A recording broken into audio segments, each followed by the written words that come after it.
आज क्लास रे आमे माइक्रोसॉफ्ट एक्सेल रे गोटे इनवॉइस एंट्री आमे शिखिबा। आमे बिल पेपर दले बनाउचे बा इनवॉइस एंट्री करूचे से समय किपरि आमे एक्सेल रे स्टेप बाय स्टेप काम करिबा आसंद आमे एथे शिखि परिबा।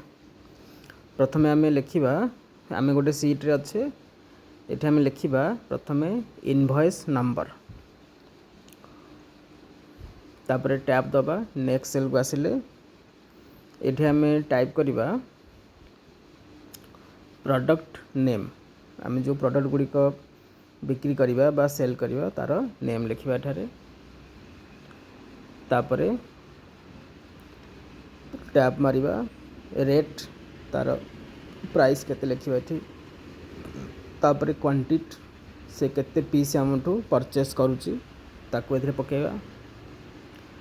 तापरे अमाउंट एठारे अमाउंट पड़िबा हमर। तापरे जीएसटी 12% नबा, प्रत्येक प्रोडक्ट रे मन कर 12% हम जीएसटी यूज करछे।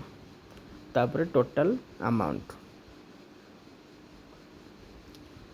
एतिक होचे हमर इनवॉइस रे मु हेडिंग नेइची। आपण मध्य जदि डिस्काउंट वगैरह चाहिए नहीं पारिबे तो मु नॉर्मल बनाउचे एथरे खाली जीएसटी एंट्री रहिछि, डिस्काउंट रहिनी। आमे ऊपर गोटे रो को नै जिबा, याको सिलेक्ट कर देले तापरे मोर चैनल सेंटर को जिबा। मोर चैनल सेंटर कर देले रो रो हाइट को टिके चेंज कर दबा।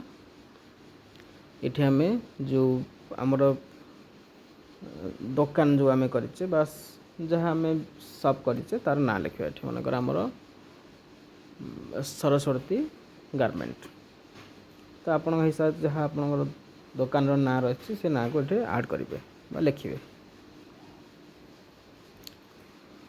मुटारे गोटे फिल कलर कर दोची, ग्रीन कलर दबा। तापर यार फॉन्ट कलर को व्हाइट दे दबा। सेकेंड आमे सिलेक्ट कर दबा से ता तल रोटा को एठी हमें मध्य सेंटर बा मिडिल करबा। तापर मर्चेंट सेंटर मारिबा, तार रो रो हाइट को टिके चेंज करबा। आउ आपण लोकेशन दुकान जो लोकेशन अछि से लोकेशन को एथे लिखिबे। एठी हम लोकेशन मोर दे दोची। आउ या मध्य डिजाइन करि परिबे आपण अलग अलग फोन नंबर दे कि शॉर्ट रे खाली सिखे दोची केमति बना जाए। तापरे गोटे कलर दे दबा बस। एबे हमें कोन करबा, आको हमें सिलेक्ट करनबा ऑल बॉर्डर्स दे दबा। एटा हमर टेबल कोटे फॉर्मेट देखा जिवो बस सब हाईलाइट रहइबो टिके। एठी हमें गोटे इनवॉइस नंबर पकेबा, प्रोडक्ट नेम मानकर मु एठारे गोटे प्रोडक्ट नेम हमर शर्ट तो रहबनि बारे शर्ट पैंट तेणु शर्ट मन नौचे एठारे एम साइज रो। तार रेट जो आम रखीचे सेठे प्राइस पकेबा 750। क्वांटिटी होची मनकर 34 टा। एठी अमाउंट हमर पड़िबो आम इक्वल दबा। एठी हमें गुणीबा रेट इनटू क्वांटिटी। तो रेट रो जो हमर प्राइस जोटे पड़ीची ताको सिलेक्ट करिबा, गुणन इनटू तापरे क्वांटिटी एंटर। अमाउंट आसी गला को आम ड्रैग करनबा।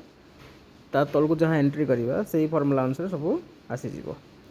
तापर सेमती GST equal to amount to into 12/100 जति अमाउंट पड़िथिबो सेथिरे 12% का आम नबा जीएसटी। से अनुसार हमर जीएसटी आसी गला। तापर हमर एठू ड्रैग करनले से अनुसार आसी जीवो अन्य गुडा मध्य। टोटल अमाउंट मिसी जीवो, अमाउंट प्लस जीएसटी अमाउंट आको मिसई दबा। तापर सेमती ड्रैग करनबा। तो एटा गोटे बाहरला सेकेंड आम आइटम एंट्री करबा। देखो एठी पैंट एंट्री कले तापर तार रेट पकेबा। रेट एठारे मन कर 1150 टंका। क्वांटिटी केते क्वांटिटी सेल होईची ताको हम पकेबा 50 पीस। से अनुसार देख ऑटोमेटिक टैप मु मारला पर से बाहर पड़ुची काना से फॉर्मूला सब एंट्री अछि से अनुसार से सब ऑटोमेटिक कौन बाहर पड़ो। तापर आ गोटे मु शार्ट नहीं एस साइज रो देख ये हम टोटाल करवा तेना को सिलेक्ट करदे ऑटो सम उपर क्लिक करदे टोटाल हो गला ये आम दुईटा सेल को मर्ज करदे लिखिदे नेट टोटाल तो ये भाव में गोटे सिंपल ए बहुत किसी बड़ कैलकुलेशन ना गोटे सिंपल कैलकुलेशन रो इनवॉइस बिल डिजाइन आप करेंगे एक्सेल सीट उपर।